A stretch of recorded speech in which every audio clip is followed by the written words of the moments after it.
Hi అండి. Welcome back to our channel ఏమా cookings and family vlogs. ఇదైతే మేము పైన ఫస్ట్ ఫ్లోర్‌లో 2 రూమ్స్ ఏసి గృహప్రవేశం అయితే చేసుకున్నామనమాట. ఇంకా పాలు పొంగించుకోవడం, సత్యనారాయణ వ్రతం చేసుకోవడం, యజ్ఞం గాల్పించుకోవడం ఇవన్నీ జరిగినాయి.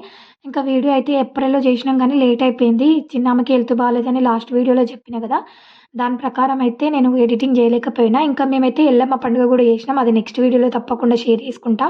బావుంటది. ఇంట్రెస్టింగ్ ఉంటది. గంగకు పోవడం, పుట్టగమ్మడం అన్నీ ఉన్నాయి వీడియోస్ అయితే. నేనైతే ఇప్పుడు టైం దొరికింది ఖచ్చితంగా మీకు చూపియాలని అయితే అనుకుంటున్నా. ఓకే. వీడియో కంటిన్యూ అవుతుంది. చూసేయండి. ఓకే.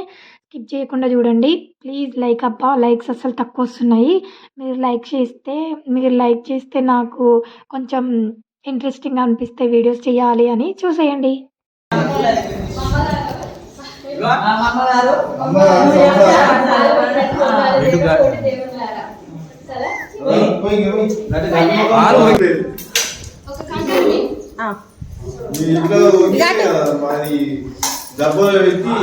ఒకటి కట్టుకోను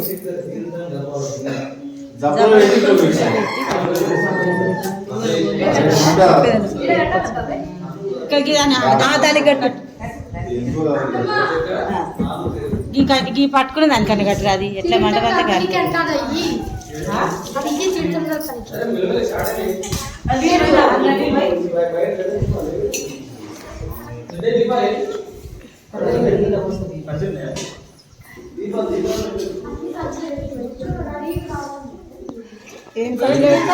వాళ్ళు దీపాలు పెట్టారు. దీపం పెట్టారు.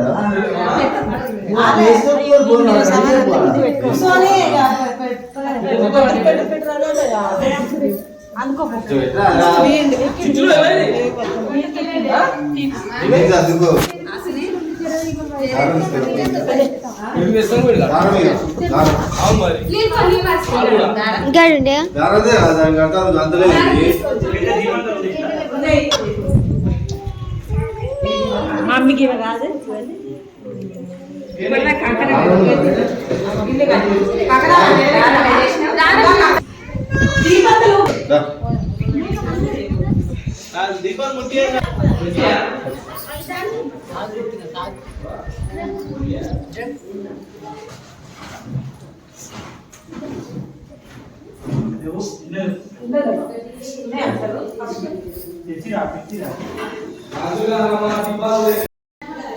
కూసో అక్క, కూసో కూసో అక్క, కూసో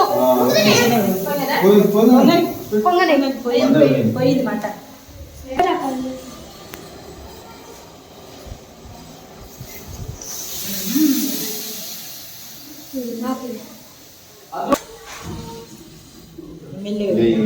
అందులో పోయినాయి కాదు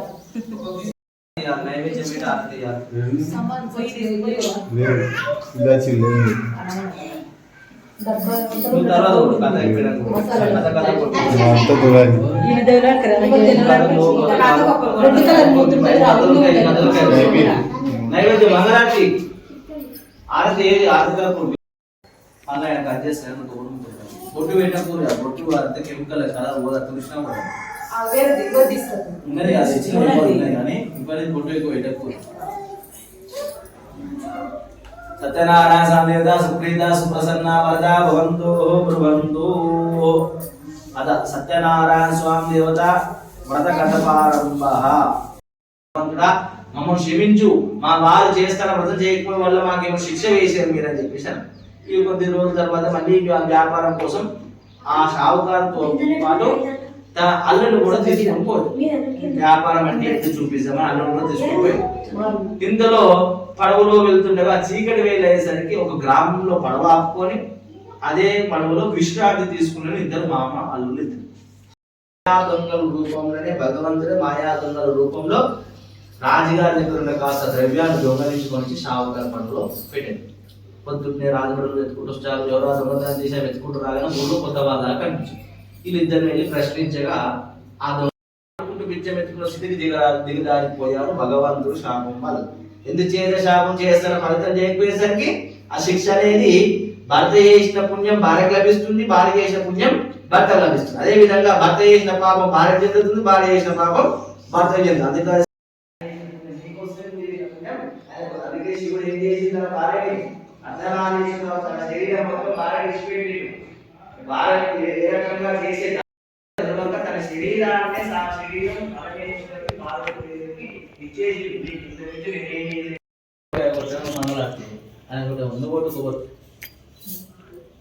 వారి చేసిన సేవలకు మంచి పనులకు భగవంతుడు అందుకోసమనే కలిసి ఇద్దరుగా చేసిన ప్రతిఫలం ఎట్లుంటుంది అందుకోసమనే దేవ కార్యక్రమం దగ్గర ఒప్పలు చేయొద్దంటారు. ఇద్దరు కలిసి చేయాలి. దేవ కార్యక్రమం ఏం చేసినా కూడా భార్యాభర్తలు ఇద్దరు కలిసి చేయాలి. ఫస్ట్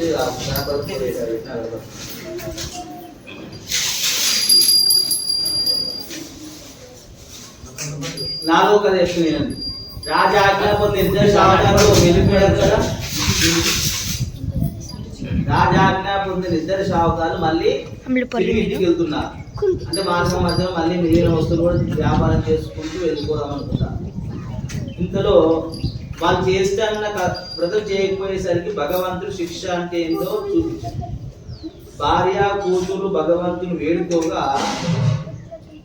వాళ్ళకి ఇంత ప్రతిఫలం కూడా లభించింది. భగవంతుడి చేతనే శిక్ష వచ్చింది. అదే భగవంతుడు ప్రతిఫలం కూడా ఇచ్చాడు. ఏమి ఇచ్చింది ప్రతిఫలం? వాళ్ళకు ప్రతిఫలం అనగా సహాయం చేసింది కదా రాజు. ఏం సహాయం చేసింది? ధనధాన్య వజ్ర వైద్యులు సహాయం చేసింది. అంటే భగవంతుడు అనేది కష్టాలు ఏడు కష్టానికి తగ్గ ప్రతిఫలం కూడా భగవంతుడు ఇస్తాడు. ఒక సత్యనారాయణ స్వామి ఒక కథనే కాదు, మానవ నిజ జీవితంలో అన్ని సంఘటనలు వస్తాయి. ఏదో కథ ఏంటి కథ ఏంటో కాదు. భగవంతుడు కర్మాల వల్ల భగవంతుడు అనేవాడు ఏదో రకంగా మోక్షం కూడా ఇస్తాడు.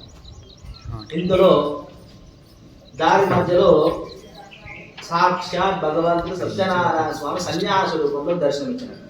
ఓ షావుకారులారా, మీ పడవలు ఏముంది? మీరు ఏమి వ్యాపారం చేస్తున్నారు? నాకు సంబంధించిన వస్తువులు ఎవరికి కొనుగోలు చేస్తున్నారు? ఇందులో నామాలకు చాలా అనుమానం వచ్చింది. ఏమని రాజుగారి జనదాన వజ్రవైద్య గారు బయట ఉన్న దొంగల మూల కూడా తెలిసింది. ఆ దొంగలించుకోవడానికి సన్యాస రూపంలో వచ్చిందని ఉద్దేశం చేత అబద్ధాలు ఆడతారు. అంటే మనిషి దగ్గర డబ్బు ఉండేసరికి భగవంతుడు కూడా దొంగలాగా మనిషి దగ్గర అహం వైశ్వానరో భూత్వా ప్రాణినాం దేహమానిన శాస్త్రం. మనిషి దగ్గర డబ్బు లేనంత వారికి అందరికీ అన్న తమ్ముడు అక్క చెల్ల బావ బామ్మ తల్లి బిడ్డ డబ్బు వచ్చేసరికి ఒకరితో నాకే వాటితో నాకే అంటే అహం అనేది అహం అనేది పెరగదు జీవితంలో.